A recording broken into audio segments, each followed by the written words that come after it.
aborder des thématiques comme l'intelligence artificielle dans un film de science-fiction, rien de révolutionnaire vous me direz, mais si on parvient à être malin, il y a toujours quelque chose d'intéressant qu'on peut réussir à dire. Et Ex Machina, vous l'aurez deviné, est malin. Pourtant, il est le premier long métrage d'Alex Garland, romancier et scénariste britannique, qui donnera d'ailleurs naissance à un deuxième film quelques années plus tard, Annihilation.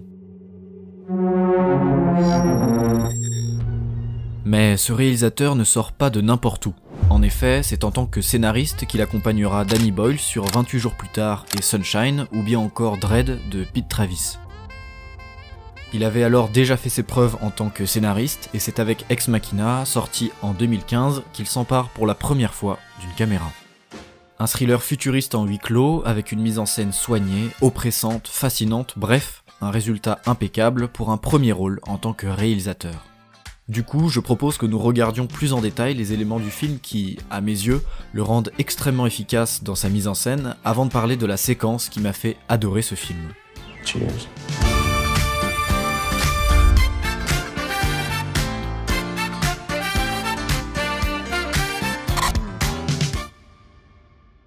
Mais avant toute chose, laissez-moi vous redonner les bases du film.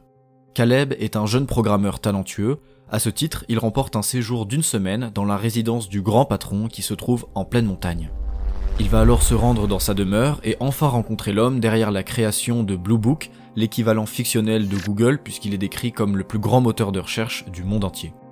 Caleb va rapidement comprendre qu'il est ici pour participer à une expérience qui pourrait changer le cours de l'histoire. Est-ce que vous connaissez le test de Turing ?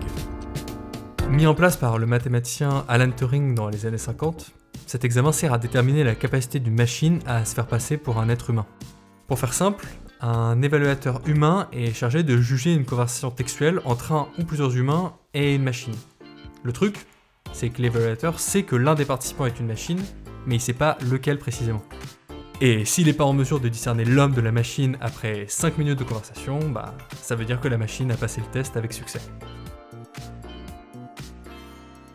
Notre jeune programmeur de 26 ans se voit attribuer le rôle du testeur dans ce test de Turing qui est poussé à l'extrême. Ici, pas de discussion à l'aveugle, il va littéralement faire face à la création gynoïde de Nathan nommée Ava. Et pourtant, bien que d'apparence elle ne soit pas humaine, il devra tout de même procéder au test de Turing sur elle, et pour cela, il dispose de 7 jours avant de donner sa conclusion à son patron. Maintenant qu'on sait tout ça, on va pouvoir rentrer un peu plus dans le vif du sujet.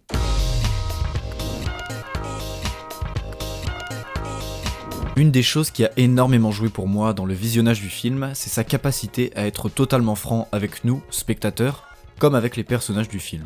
Laissez-moi vous expliquer. Vous voyez ce sentiment de frustration qu'on peut ressentir lorsqu'on voit un personnage de fiction faire quelque chose d'entre guillemets illogique, où on se dit mais pourquoi tu fais ça, mais pourquoi tu montes les escaliers pour fuir quelqu'un dans ta maison ? Ou bien encore lorsque des environnements semblent bien trop louches pour nos yeux de spectateurs alors que les personnages fictifs l'acceptent sans trop hésiter. Évidemment, des actions qui nous semblent illogiques à regarder sont très souvent justifiables d'une manière ou d'une autre avec le contexte du film et la fameuse suspension consentie d'incrédulité. Certains films peuvent même en jouer, comme La cabane dans les bois de Drew Goddard, sorti en 2011. This isn't right, we should split up. Yeah, good idea. Really? Une satire du genre slasher que je vous conseille grandement si vous ne l'avez pas encore vu. Quoi qu'il en soit, ici l'objectif n'est pas de critiquer ces éléments-là, cependant ces exemples vont me permettre de mieux illustrer ce que je souhaite mettre en lumière dans Ex Machina. Laissez-moi vous donner quelques exemples. Lorsqu'on découvre la chambre de Caleb en même temps que celui-ci, il est difficile de ne pas se dire que c'est très oppressant, notamment dû à l'absence de fenêtres par exemple, ce qui nous donne l'impression d'arriver dans une véritable cellule de prison. Et à la seconde où vous faites cette réflexion... What? Sorry? There's something wrong. What's wrong? There's nothing wrong. It's the windows. You're thinking there's no windows. À ce moment-là, ça peut paraître bête, mais j'ai adoré que Nathan rebondisse sur une réflexion que je venais de me faire en regardant la scène. Avec une interaction toute simple comme celle-ci, on se trouve presque à la limite du 4e mur, et si ce dialogue parvient à faire mouche comme il l'a fait avec moi, l'immersion est tout de suite accrue lors du visionnage, et ça nous rend encore plus attentifs pour la suite de l'histoire. Et ce que je trouve génial, c'est que le film est parsemé de moments comme ceci. Quelques secondes après cette scène, Caleb se retrouve à devoir signer un accord de confidentialité qui est absolument extrême dans ces conditions, et ça nous saute aux yeux, comme ça saute aux yeux du protagoniste. I think I need a lawyer. It's standard. It doesn't feel very standard. Okay, it's not standard. What can I tell you, Caleb? You don't have to sign it. Et ça, ce genre de dialogue, ça fait du bien, car on sent qu'on fait face à deux personnages qui font preuve de bon sens. Mais on le doit surtout au personnage de Nathan, campé par le fantastique Oscar Isaac, qui n'hésite pas à briser la glace avec son partenaire tout au long du film, jouant avec lui comme un chat pourrait s'amuser avec une pelote de laine. Pourtant, malgré son attitude très humaine, familière et honnête, le personnage de Nathan n'en reste pas moins une ordure, mais une ordure fascinante. Il parvient à tisser des liens entre le film et nous en tant que spectateurs au travers de références qu'on peut partager avec lui, que ce soit des films, Who you gonna call? Ghostbusters? des artistes, You know this guy, right? Jackson Pollock. Jackson Pollock, that's right, the drip painter. ou encore des personnes ayant réellement existé. That's what Oppenheimer said after he made the atomic bomb. yeah, I know what it is, dude. Alex Garland parvient ainsi à instaurer une proximité plus poussée entre nous et le personnage de Nathan plutôt que celui de Caleb. Ce scientifique fou apparaît finalement plus intéressant et peut-être plus charismatique que le héros initial du film. Et c'est en partie ce qui fait les bons antagonistes, n'est-ce pas, qui depuis toujours jouissent d'une popularité aussi élevée que celle de leur némésis, voire supérieure. Or are you gonna be on my fucking time? Oscar Isaac, qui n'avait pas été retenu lors du casting de Sunshine, avait pourtant été pris d'admiration pour le script ainsi que le personnage qu'il souhaitait jouer. Ainsi, lorsqu'il eut la possibilité de rejouer dans un film avec Alex Garland au scénario et à la réalisation, il sauta sur l'occasion.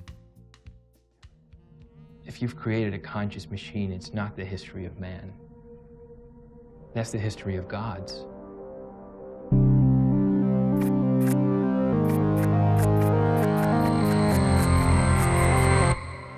Le PDG de Blue Book n'est alors qu'un homme de plus sur une longue liste de prétentieux qui souffrent d'un complexe de Dieu. Il partage de nombreuses caractéristiques en commun avec la terrible figure du mâle alpha, viril, musclé, sportif, barbu, intelligent et toujours une bière à la main. Caleb, quant à lui, apparaît alors comme l'opposé de son patron, avec une attitude plus timide, plus fragile, une corpulence fine, etc. Je pense que vous avez compris. Au départ, Nathan met Caleb à l'aise en essayant d'éviter toute gêne entre les deux, histoire de ne pas perdre de temps. Mais très vite, on assiste à plein de petits comportements de sa part qui laissent entrevoir sa vraie personnalité. Mégalomane, égocentrique, pervers, sexiste, la frontière se brouille de plus en plus et on a du mal à savoir ce dont il est réellement capable. Est-il dangereux? Est-il fou? Qu'attend-il réellement de Caleb? À quoi servent ses expériences? Tant de questions qu'on peut se poser au fil des différentes scènes et séquences qui s'enchaînent. Le réalisateur parvient à instaurer une ambiance qui devient de plus en plus pesante avec cette immense propriété qui ressemble de plus en plus à un labyrinthe dans lequel on serait pris au piège et où Nathan en serait le Minotaure. On arrive enfin à la fameuse scène dont je voulais vous parler, celle où, avec des étoiles dans les yeux, je me suis dit « ce film est génial ». Mais avant cela, laissez-moi vous donner un peu plus de contexte pour comprendre le génie de cette scène. Très rapidement dans le film, on assiste aux premiers entretiens entre Eva, la création robotique à l'apparence féminine de Nathan, et Caleb. Leurs sujets de discussion sont au départ très simples et basiques, puis divergent rapidement vers des questions plus personnelles. Vient alors une discussion autour de Nathan qu'ils entretiennent lors d'une panne de courant, pendant laquelle le maître des lieux n'est pas censé entendre ce que les deux personnages se disent. Ainsi, en plus des doutes que l'on a instinctivement et les différents comportements inquiétants de Nathan, viennent s'ajouter les accusations d'Eva envers son créateur. À partir de là, on se méfie définitivement de lui et on va le surveiller de près. Toujours difficile à prévoir car omnipotent dans sa demeure, la sensation d'être dans les griffes de ce personnage est bel et bien palpable. Tel un aigle qui domine son territoire, on est en plus conscient qu'il est impossible de s'enfuir des lieux, puisqu'on nous l'a expliqué lors du tout premier dialogue du film.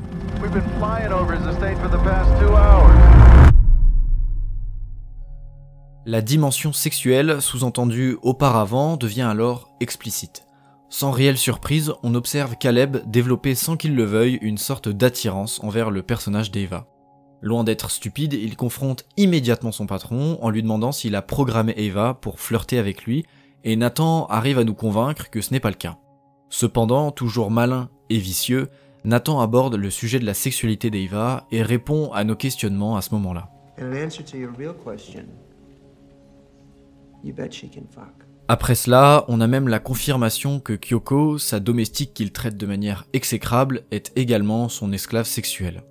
Peu de temps après, on voit Nathan déchirer les œuvres d'Eva pendant que Caleb assiste impuissant à la scène. Il veut immédiatement voir Nathan et se retrouve nez à nez avec Kyoko dans une des salles de la résidence. On assiste avec malaise à une tentative froide de séduction de la part de Kyoko envers Caleb et on a du mal à bien saisir ce qu'il se passe. Alors qu'on baignait dans un environnement extrêmement froid depuis le début du film, que ce soit au niveau des teintes de couleurs, des cadrages, de l'absence d'êtres humains ou encore des différentes interactions entre les protagonistes, voilà qu'une scène absolument irréaliste se produit. However, you would not be wasting your time if you were dancing with her. Et alors le classique Get Down Saturday Night d'Oliver Cheatham retentit et l'ambiance change radicalement par rapport à tout ce qu'on a vu depuis le début du film. Go ahead, dance with her. Dance with her. Une scène totalement irréaliste qui nous laisse bouche bée avec Kyoko qui commence à danser toute seule en rythme sur la chanson. Au passage, Oscar Isaac nous délivre une de ses meilleures lignes du film avec insolence. You tore up her picture. I'm gonna tear up the fucking dance floor, dude. Check it out. Avant de rejoindre Kyoko pour une chorégraphie culte, pleine d'élégance et parfaitement maîtrisée. Le personnage de Nathan est tellement surprenant et à l'aise dans ses mouvements qu'il en devient terriblement fascinant. Complètement déboussolé et à l'image de Caleb, on assiste ébahi à une scène complètement folle mais terriblement efficace.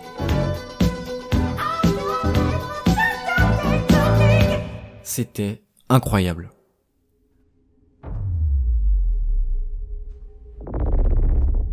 I needed to try and be a bit bolder this time, and I was always looking for spikes, looking for sort of strange ways that the characters might kind of be sort of confrontational with each other, and this is sort of confrontation via disco, you know, which is one way of doing it, and it just felt like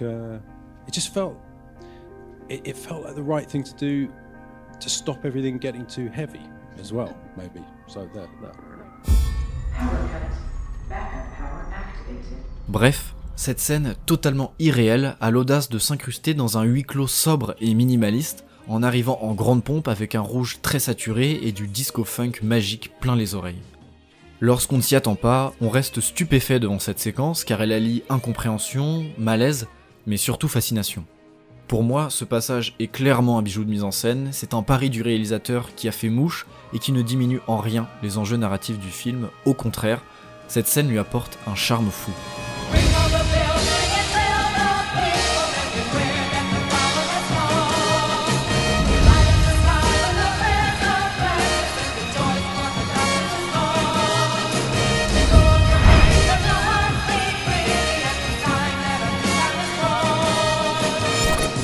Voilà, je m'arrête ici concernant ce film. Évidemment, il y a une infinité d'autres éléments hyper intéressants à traiter dans Ex Machina, comme la dimension religieuse, la notion de féminisme, de sexisme, notre rapport à l'humanité, qu'est-ce qui fait un humain, ou bien tout simplement toutes les questions liées à l'intelligence et la conscience artificielle.